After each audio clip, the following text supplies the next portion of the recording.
Statement of Jane Westwood regarding the events leading up to her wife's disappearance. Statement recorded by Emery, head writer and creator of The Blank Pages, as an homage to the podcast that sparked their interest in horror fiction. Inspiration taken from The Yellow Wallpaper by Charlotte Perkins Gilman. Statement begins. I guess the story starts about a year ago. Charlotte and I had just moved into an apartment in the city. It was smaller than our condo, but much closer to both of our workplaces. We'd fallen in love with the place almost the moment we set eyes on it. Everything from the big living room windows to the little coffee shop across the street endlessly endeared us. The bus station was just outside, so we'd quickly made a habit of getting a coffee before Charlotte's bus arrived. I'd see her off to work, then I'd walk 10 minutes to mine, and that was that. What I'm trying to say, I guess, is that it was really perfect. For me, at least. Charlotte, well, she'd always had a nervous disposition, but it was a bit exacerbated by the move. After only a few months in our new apartment, the slightest things would startle her. A siren wailing outside, the timer on the microwave, the doorbell, anything loud, really. Her hands would shake uncontrollably, like she was cold. We kept the heat on at a somewhat balmy 35 degrees. She had expressed to me a feeling of being watched by the people in the street, and asked that the curtains be drawn. I'll admit I argued fiercely with her on that one, as I loved people watching, and the shut curtains made me feel a little claustrophobic. I remember one night when she'd complained to me about the sounds of our neighbors walking around upstairs. I heard nothing, but she described it as a low, scraping noise, like they were moving heavy furniture. Like I said, I didn't hear anything, and figured she was just getting used to living so close to other people. At her insistence, I went upstairs to talk to them, but they said they hadn't been moving anything heavy, and I didn't pursue it further. But I did sit down with Charlotte that morning and talk the incident over with her. She told me that she couldn't stand being around all these people. She'd wake up in the middle of the night to the sound of footsteps that sounded like someone was pacing along the edge of our room. We both agreed that it might be good to get away from the city, to find someplace quiet until we could puzzle out a solution. So we took a vacation to the country, far away from crowds and people and the bustle of a city and everything that might cause my darling Charlotte any distress. We rented a lodge house, nice and airy, with big rooms and even bigger windows. The property was breathtaking. It was fairly sheltered from the main road, with massive trees blocking the house from view. On the other side sat a lake, beautiful and pristine, and for some reason entirely devoid of boaters and swimmers, even as the temperature steadily rose into the 90s. There were a few other cabins up there too, but only one had their lights on, and they were all the way across the lake, so yeah, we were pretty secluded. And it seemed like the peace and quiet was doing its job. Or at least that's what I thought. About a week into the vacation, Charlotte had a pretty bad nightmare. Woke up in a cold sweat, rambling about someone being trapped in the walls. It took a while to convince her there was no one there, and even then she refused to go back to bed until she'd patrolled every inch of the house. Worried, I carefully asked her about the dream. She immediately turned to me with a wild look in her eyes and began telling me again about the person in the walls. "The woman," she had said. "She's in the walls, and she wants me to walk with her." It was creepy. I let the subject drop because my prodding resulted in Charlotte's repetition of the same story, and it was really starting to freak me out. I remember getting up that same night to use the bathroom and hearing the faintest whisper of voices from our bedroom. I assumed it was Charlotte. Who else would it be? And so I poked my head back into the room to see if she needed anything. She was fast asleep, though, and hadn't moved from where she'd been when I got up. I did my best to shake it off, assuming that Charlotte's stories were getting to me, or my ears were playing tricks on me or something. 3 days later, Charlotte came down with something. We both thought it might be the flu, and had been holed up in her room all day.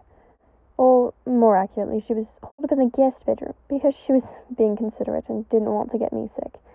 I was in the kitchen making chicken soup, her favorite, to bring to her. While in the kitchen, I heard somebody shuffling around upstairs. It sounded like the dragging of socked feet across hardwood. Charlotte's room was directly above, so it was clear who was making the noise. What was unclear was the why. I wondered if maybe she was feeling a bit better and went up to check on her. But by the time I reached her door, the shuffling had stopped. I used it open only to find Charlotte fast asleep. The rest of the room was empty, the window shut tight. It was unsettling, but like the times before it, I made excuses for why I was now hearing these noises.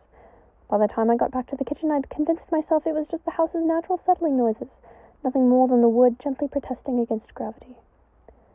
So when the noises started up again, I ignored them, finished the soup, and brought it up to Charlotte. In the days that followed, it only got worse. I would hear the shuffling upstairs, pacing back and forth, back and forth, back and forth, all day long. But whenever I went up to check, there'd be nothing there. Charlotte had somewhat recovered, but requested to change rooms, asking to remain in the guest room. The exact room, as you've probably guessed, where the noises are coming from. I chose to stay in the master after 5 consecutive nights of poor sleep in the second bedroom. I would wake up at random intervals, my dreams full of strange voices and faces I did not know. I made excuses to myself, I know I did. The room was too cold, I thought, or maybe too warm. Or the window was positioned so the moon was shining in my eyes. I don't know why I was so adamant on disbelieving, even when all this evidence mounted against me. I don't know why I didn't call someone or try and investigate. I'd sometimes find her sitting on her bed with the curtains drawn, just staring at the wall. I'd hear her voice and pop my head round the corner, only to find that she wasn't talking to me. I started taking walks around the property in an attempt to clear my head, but I kept hearing footsteps behind me and could never get too far away from the house without giving up and turning back. And through it all, I could hear the shuffling, back and forth, all day long. The last day we were on vacation was June 22nd. Her birthday. I had this whole thing planned. We would go for a walk out to the house's garden, eat a picnic lunch, then spend the afternoon listening to old records. I could hear the shuffling again, but chose to ignore it, even as it grew faster and more frantic than it had ever been before. My focus that day was on giving Charlotte an amazing birthday. That was my mistake. I'd gotten so used to the shuffling that I tuned it completely out as I got dressed that morning. I ignored it as I bounded up the stairs in my excitement. How wrong I was. How foolish. The door was locked. That was the first warning sign. Maybe if I'd stopped to think about what was happening, maybe if I hadn't blocked it all out and pretended everything was fine, I knocked. Once. Twice. No answer, only that damned shuffling noise. I couldn't ignore it now, not when it was staring me straight in the face. There was something moving in that room. I bellowed to Charlotte that I would find an axe or something to help me break down the door so I could save her. And that's when I heard the voice. And it sounded so unlike my Charlotte that I froze in place. "No," she rasped. "The key is under the mat." She kept repeating this, her voice blurring, turning her words into a broken song. I bolted for the key, fumbling it in the lock in a blind panic. The door opened, and I felt ice water flood my veins. There was Charlotte, my beautiful, sweet Charlotte, hunched in the corner of the room. The walls were torn to shreds, the wallpaper marred beyond recognition. Bits of ravaged paper and wood bits littered the floor and clung to her hair. Along the wall I could see a deep, splintering rift in the woodwork, as if a part of it had been scooped out with a massive claw. Her head snapped around to gaze at me, a wild look in her eyes, and she grinned at me, her smile crooked, and started to creep along the wall, her shoulder following the path of the rift. Splintered wood snagged against her cardigan, pulling long threads of wool from it and adding them to the growing pile of detritus on the floor. The last thing I remember before I fainted was a voice, cackling, "I've got out at last! You can't put me back!" It was dark when I woke up. I was alone, too. I don't know how exactly I knew, but it was the one thing I was certain of. I sort of wandered through the house in a daze until I was somehow back at our apartment. According to Louise, who was apartment sitting for us, I'd shown up in the building absolutely covered head to toe in wood shavings, bits of paper stuck to my hair, looking like I'd just seen a ghost. I told her everything, and together we went back to the cabin to look for Charlotte. We didn't find anything, just the ravaged bedroom and a few threads from a sweater caught in the fence. There's not much to tell after that. I went to the authorities, filed a missing persons report, and just tried to live life.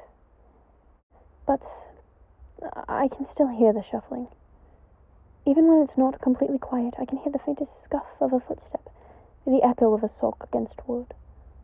I'm not sleeping anymore. There is something living in my walls. I can hear it.